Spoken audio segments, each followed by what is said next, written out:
Hello, hello, everyone. Lovely to see you this evening.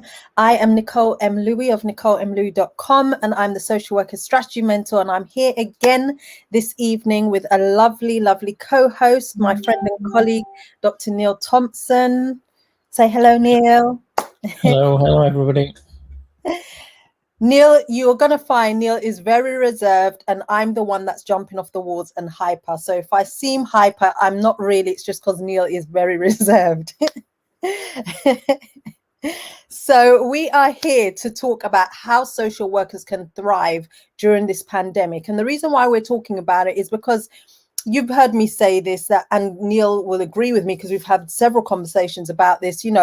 Social workers are struggling out there, and everyone is struggling, but the job that we do, the work that we do, the calling that we have is so great, and we take it on.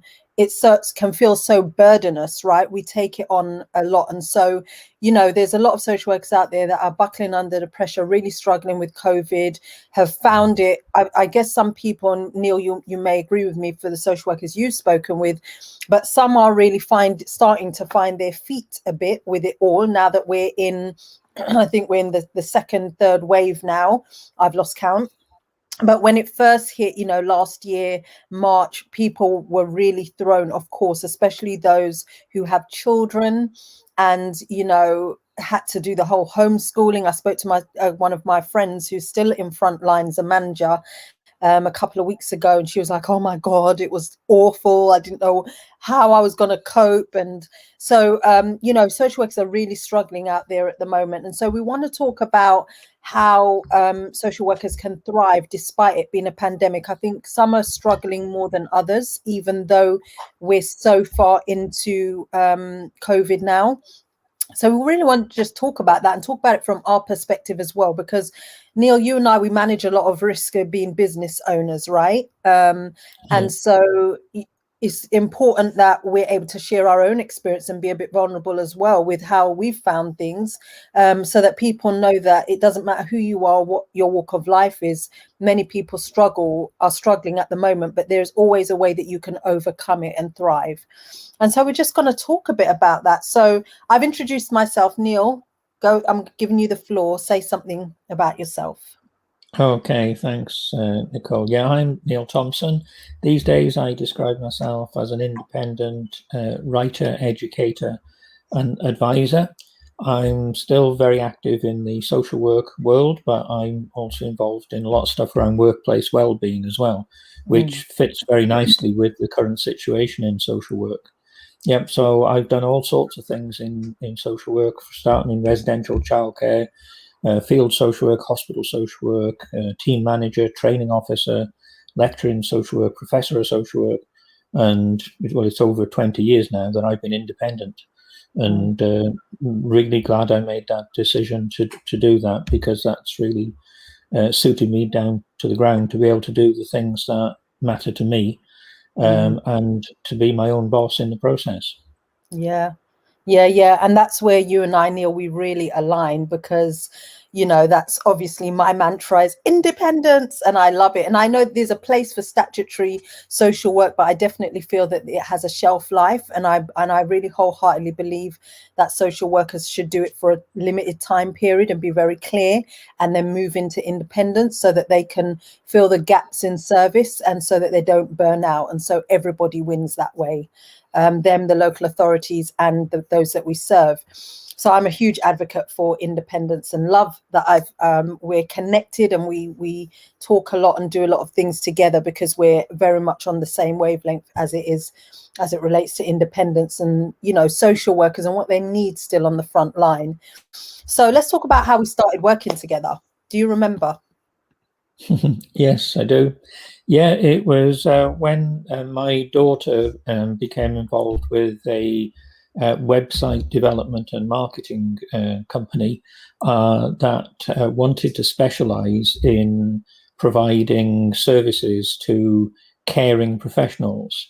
So they asked me to act as a consultant to them, and I felt that the service they were offering would be ideal for independent social workers, because there's a huge jump from being a wage slave, as it were, from being an employee to being self-employed, running your own business.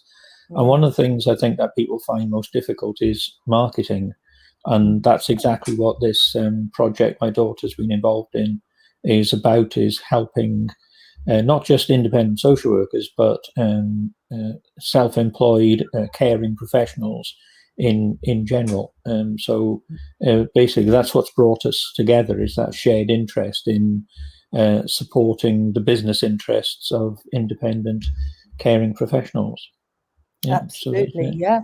And we've done quite a bit together. We've done a couple of webinars specifically for semi-independent social workers, helping them get their branding, their messaging together, and understanding their business, tighten up, fill in some of the gaps. And then that's the part that I provide, and then you provide the part where they're able to build a website or look at a website and have it audited if they already have one, and have their social media done for them to assist them so they can focus on the areas of business that generates income and delivering the service. And so we're going to tell you a little bit more about that towards the end of our conversation.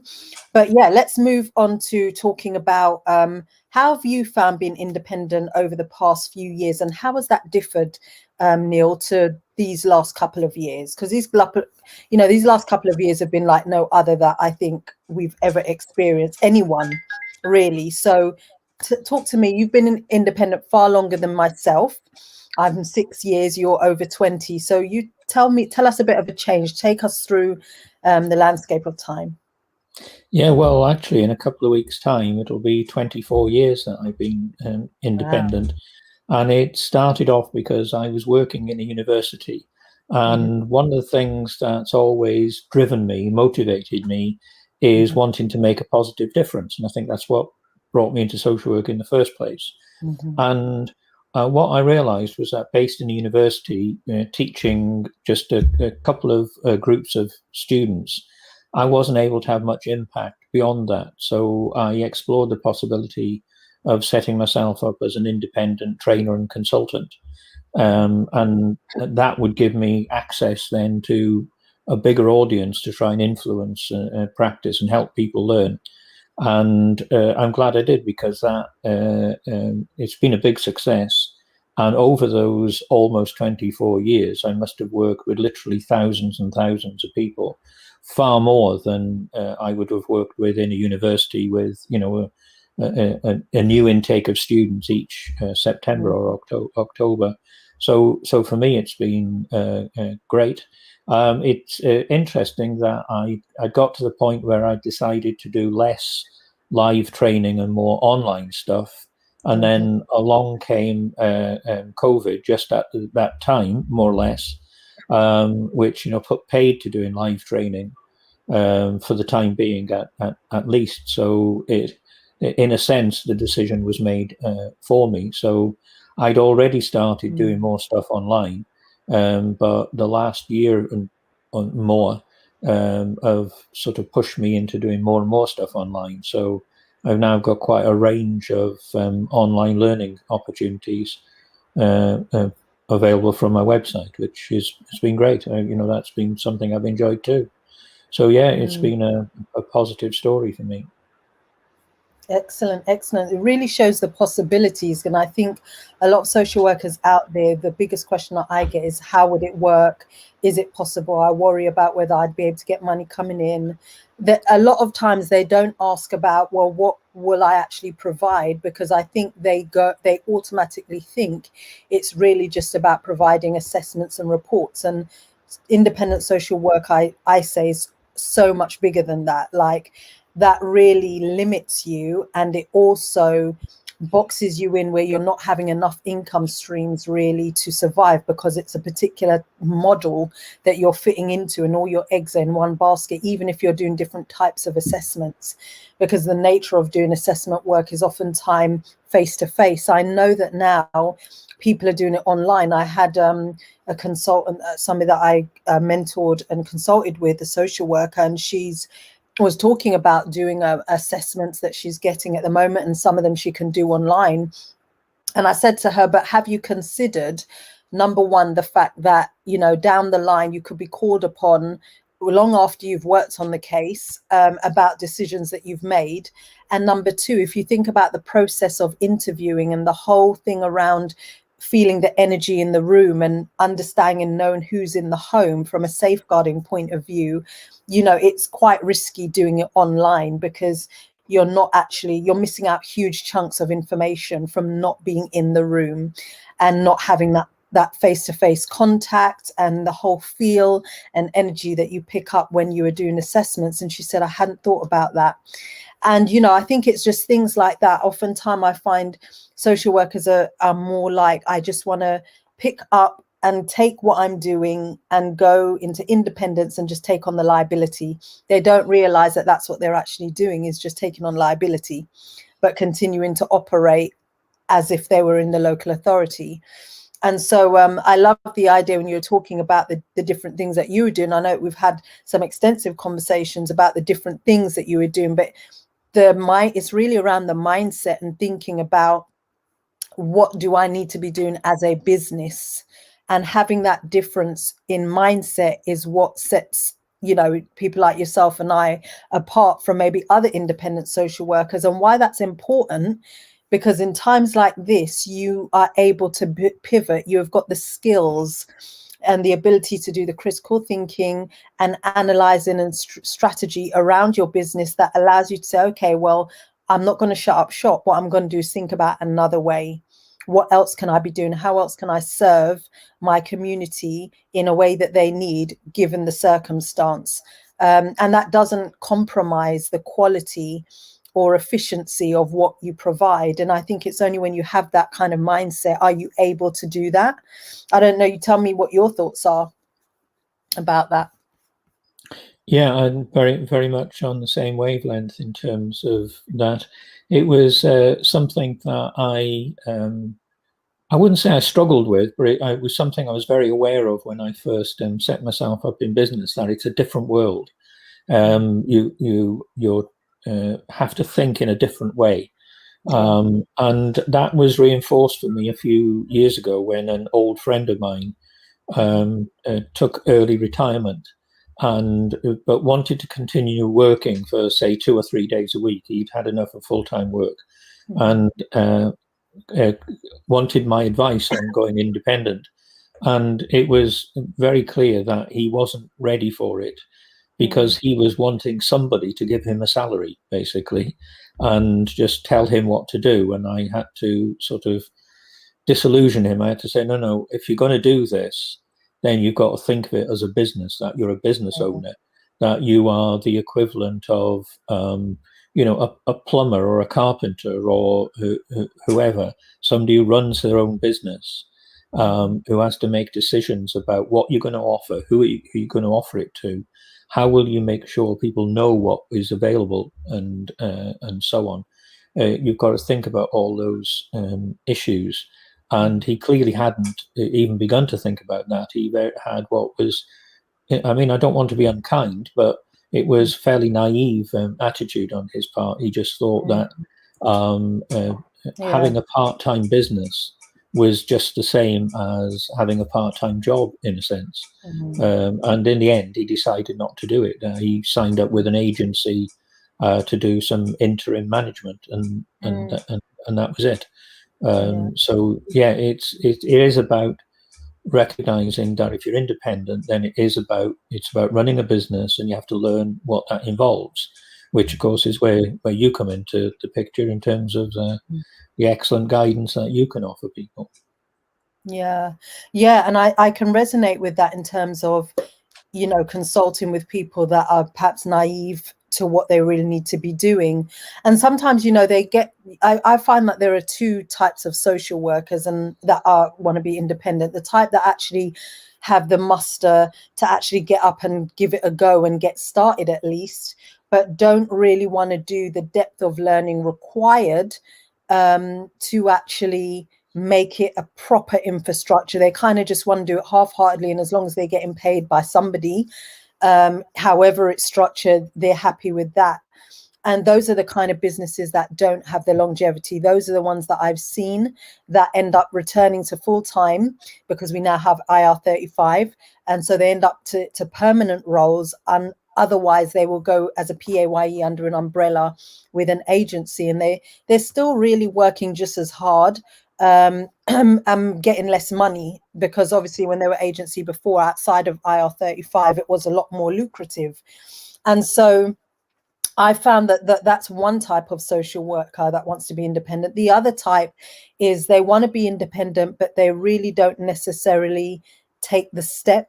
So they keep gathering information and they'll keep talking about it and they'll say they want to do it, but they actually don't take a step, apart from coming to me and asking me some questions. But they're not necessarily really following up and seeing through and taking action that I've given them, to actually make it happen and come to fruition.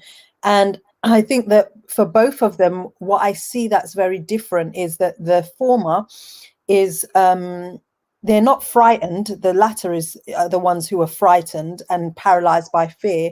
The former is more that I feel that they're kind of tired, and I almost feel like it's part of the burnout, that they don't want to do the work. It's like it's too much hard work.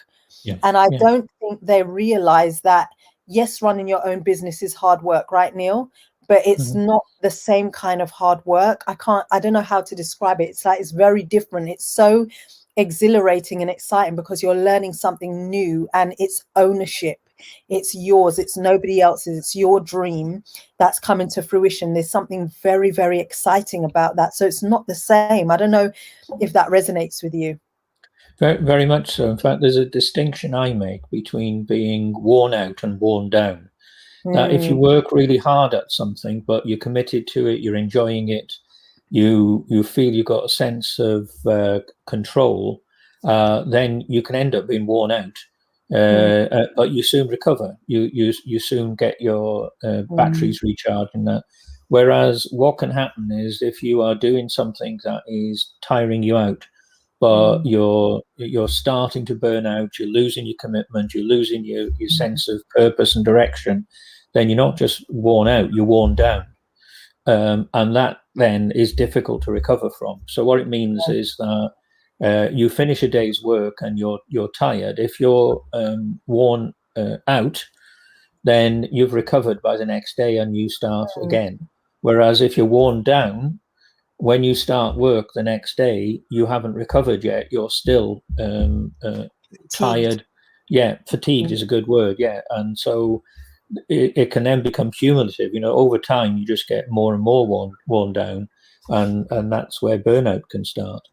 So yeah, I think again, it's another example of where we're very much on the same wavelength. Yeah, and I mean, I'm seeing people that watch my lives with him say all the time. Like, I'm conversating with social workers every day, and they're really more, for the vast majority, I'd say 90% of them are worn down.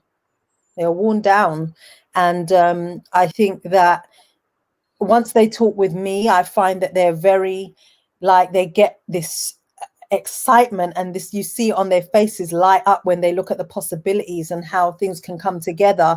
But then they go back into work, and the monotony and I guess the drudgery of it can maybe pull them down. And this is why networking and the connections is so important, that I talk about as part of the 5 simple steps to independent social work status. So that really ties in neatly with how can social workers who are thinking about becoming independent utilize even COVID, and not be stopped by COVID to become independent. And maybe before we discuss that, we can talk about how it affected us. I know you mentioned earlier that it kind of came at the right time and made the decision for you, and so you were able to slot in there quite easily. If you hadn't been already working on that, Neil, how do you think you would have responded? Well, I think it's about having to adapt and adjust to new circumstances, which is very much part of this ethos, this mindset of running your own business. Because, if you run any sort of business, you have to be aware that circumstances will change. And you're not part of a management or an organizational system which will then decide how to respond to those changes and set out a new policy or a new set of guidelines. If you're running your own business, you have to do that for yourself, which some people might find a bit scary, but which I actually really enjoy. You know, I feel really good about the fact that the buck stops with me. It's my business. I'm in charge. I make it work. And so it would have been very much that issue of looking at, well, if I can't go out and run training courses like I used to, that's not possible in a pandemic, then what else can I do? What are the other opportunities whereby I can use my knowledge, my skills, and my values and my experience to earn an income? And you know, online learning for me would have been the obvious choice, which I was going to do anyway, just by coincidence. But yeah, it's about and that really is, again, a part of the ethos of running a business, is thinking about what you do in those more holistic terms, rather than just, as you were saying before, you know, I do assessments, and because I think it's much more challenging, but it's also much more rewarding to think, well, you could potentially spend 10, 20, 30 years doing assessments.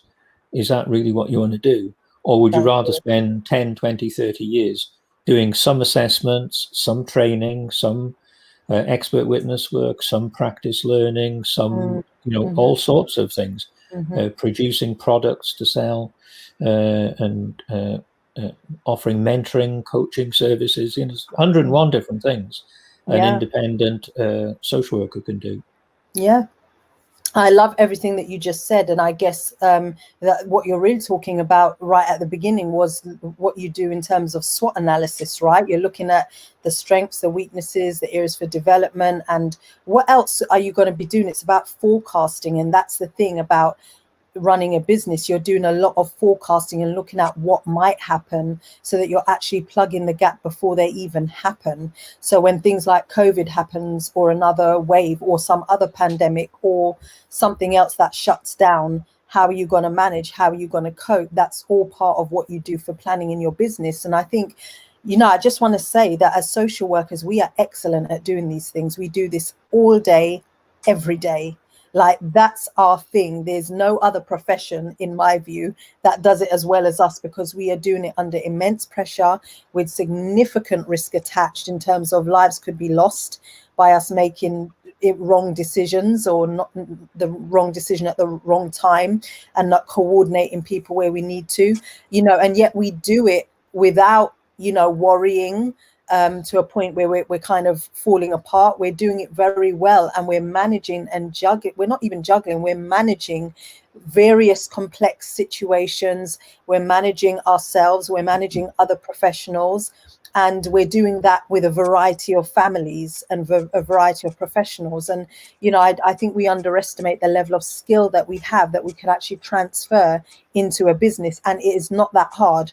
Like, if we can do all of that in a social work setting, with being overloaded and sometimes not even having a desk to work on because we're hot desking, you can absolutely do it in a business. I have no doubt. Would you agree with that, Neil? Yeah, certainly I'd agree with that. What I'm thinking of as well is that some years ago I was in Australia. I was a guest speaker at a number of universities. I did sort of like a mini lecture tour. And what I learned while I was there, I was told that in Australia, approximately 50% of people who graduate with a social work degree don't go into social work. So it was only half, roughly, who then became social workers. So I asked, well, what do the others do? And they gave me a long list of things that a training and experience in social work can teach you how to do. So they were, for example, quite a lot of them went into human resources. A lot of them did things like coaching and mentoring, and so on. It was because if you think about it, you know, a degree in social work provides you with a great knowledge base and skills and values. And, you know, like I'm really interested in geography, and I've sometimes thought, what would my life have been like if I'd done a degree in geography instead of what I did do? And while I'm sure I would have found that really interesting, because I find, both physical and human geography really interesting, it wouldn't have given me the skills and the capabilities that my social work training gave me. So yeah, it opens all sorts of doors, really, what we have to offer as social workers. Yeah. And the kind of things that we're doing, just to tag on to what you were saying earlier about not just doing assessments, doing all types of things. I mean, I can think of, you can go into speaking. I think one of the other trends at the moment is social workers going into mentoring and coaching. That seems to be a bit of a buzz and a thing now. And I think, again, it's a bit of an easy way out and something different from assessments. But I want social workers to think outside the box. Speaking, I get asked to speak in various platforms, to students, to I do consultations with people that are not social workers, that are in business as well. So I have clients from that point of view. Creating products, as you said.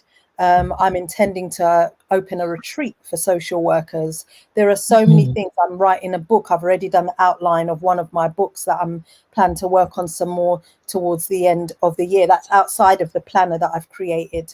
So, there are so many things that you're able to go into, and all of these things are different income streams. And that's the level of variety that you want in your business, like not just writing assessments, different types of assessments, because reality is it's all one type of thing.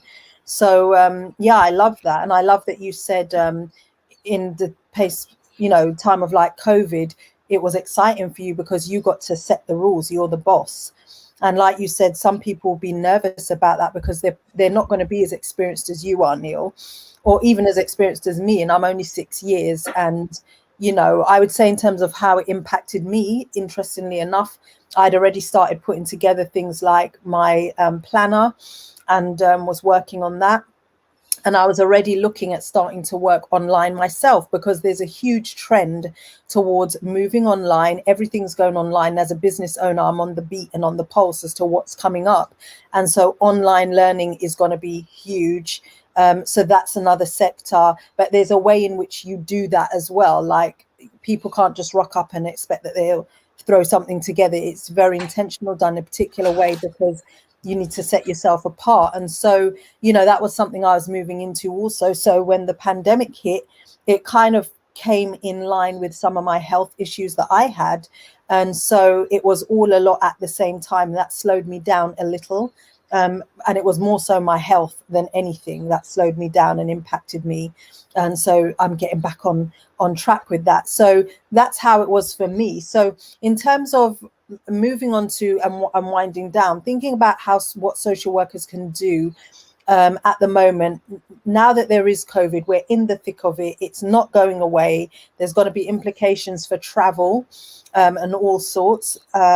And depending on where you live, like I have a colleague and friend who's a social worker and counsellor in Wales. She cannot leave Wales right now. They're not allowed to go any great distance. And so, this is here to stay for the foreseeable future. So what can we share with them about what they can do right now? What is in their hands that they could take hold of, that can actually change their life, get them to a place where they're feeling more fulfilled in their career, but personally, and where they don't feel so trapped and restricted and stressed? Yeah.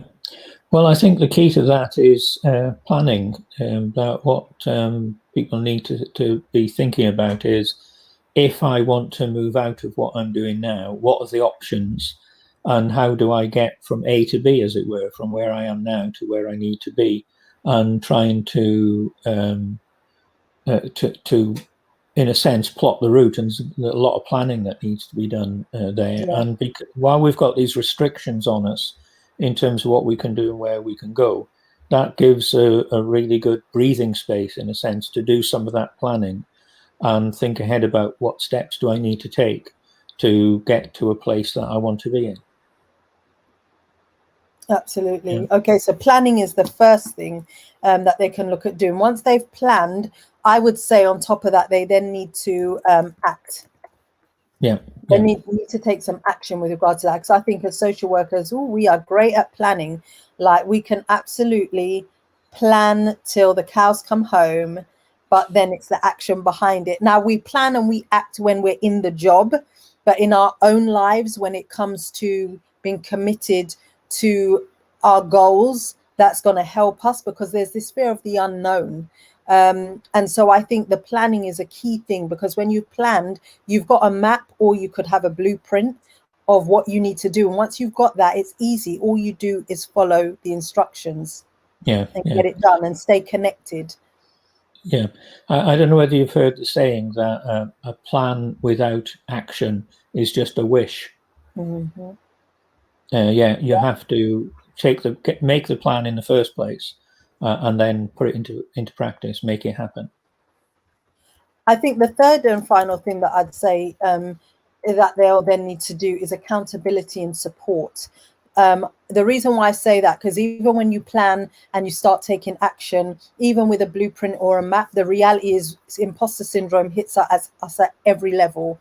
I'm sure you've experienced it over the years in your journey of independence. And I know I certainly have. And the more I've learned and the more I've implemented and succeeded, I've met the imposter at every single stage. And so having somebody to support you and double up as somebody who can keep you accountable to stay on track and not get scared and back off and be like, oh, I think I'll sit this one out, but just push you that bit to get you moving, I think is really important as well. Would you agree with that, Neil? Yeah, very, very much so. I mean, I was lucky, for example, when I first went freelance, I had previously worked at the local college, which is just a 15-minute drive away, and I knew quite a lot of people there. So I would call in there have a coffee with my ex-colleagues from time to time, and I got a lot of support from that. So setting up your own support network, it's going to be different for different people, of course, but for me, that was it. That was a big part of my support network, just being able to, because I knew that there was a scheduled gap between lectures where my ex-colleagues would go down to the coffee shop and meet up. So when I had free time, I would go and join them every so often, and that was enormously helpful for me to get the confidence, to get the sense of support, that I could talk things through with people, get advice about issues, check ideas out, and that's really important. Yes, that's definitely something on the Social Workers Launch to Freedom program that I do. That is one of the things that we definitely cover very early on, right at the beginning and towards the middle end, because I think there are two types of support networks that you need. You need a personal and a business, because people in your personal network won't necessarily understand the journey or get it, and they could be huge discouragers to you continuing. And so you need a network of professionals also that are in business for themselves and have that mindset that can keep you going and support you. So I love that, what you just said. So, okay, so I mean, my view in thinking about the best way social workers are really able to utilize what's going on at the moment is to really start thinking about how independence could support them, and support their lifestyle, support their family, support their clients, and support, even the local authorities, because then they have more people to commission, right, to do work, and it can just take the burden off of those that are working on the front line. So everybody wins. And I want to share a little bit about the work that we do together, Neil. Now, your business is called the Caring Business Builder, and I've put the website up there for you guys to see and take a screenshot or go online. And it's a wonderful, service that Neil offers and provides for social workers and those in the caring profession, as you said earlier, Neil, to be able to get support, business support, really, in terms of setting up a website. But the part that really people get stuck in is the consistency of marketing themselves and knowing how to do that. And so Neil and his team is able to do that and create the posts for you and have the posts automated. So it takes it off your hands, so you're able to focus on that. And how Neil and I have partnered together on this is that we actually have put something together for you. You can go to this link and copy this link, and I'll actually put it in the chat as well. But this is a link that you're actually able to go to, where this is especially good if you're a semi-independent social worker. This is especially helpful for you because you are actually able to get some consultancy before you get the website done. Why? Because part of marketing is knowing who your audience is. You need to know what you provide. You need to have the right message and the right branding done, so that when you go and develop your website, you've got all the right aesthetics, you've got the right colors, you've got the right copy, and images that will support what you are trying to achieve and do, so that your clients will find you. And so it works hand in hand. Neil and I have partnered together to put together the semi-independent social workers business box. And it's ideal for semi-independents because we found that social workers right at the beginning were not at this stage of ready to kind of do the website and get all that together. There were many steps that needed to be taken first. So this is something that's available to you.